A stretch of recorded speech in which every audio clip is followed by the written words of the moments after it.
Welcome to Luca is a Billionaire, where the only thing I invest in is your answers. In this video, I will compare Excel versus databases. We'll explore the unique advantages each offers for data management and analysis.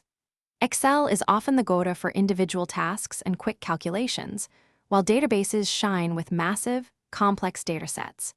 By the end, you'll have a clearer picture of which tool best suits your specific data needs, whether you're handling a few hundred rows or millions of records. Excel is incredibly popular for good reason. It's easy to pick up and use. For personal projects or small business data, it offers fantastic flexibility. You can quickly input data, perform calculations with hundreds of built-in functions, and create compelling charts in just a few clicks.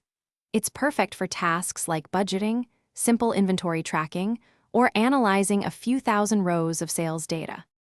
Now it is time to detach the main panel. Go around the perimeter of the door panel, feeding your trim tool between the door metal and the panel to disconnect the clips. Start from a corner and work your way around.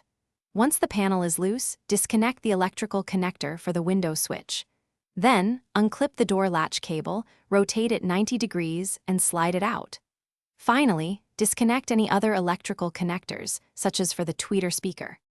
So, which is better? It truly depends on your specific situation. For individual use, quick calculations, or data under, say, 50,000 rows, Excel is often sufficient.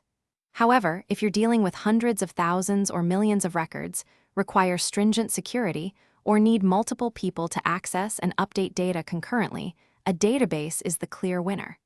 Choose the tool that best aligns with your data scale and your operational needs. Thanks for watching and please subscribe. It's the best investment you'll ever make.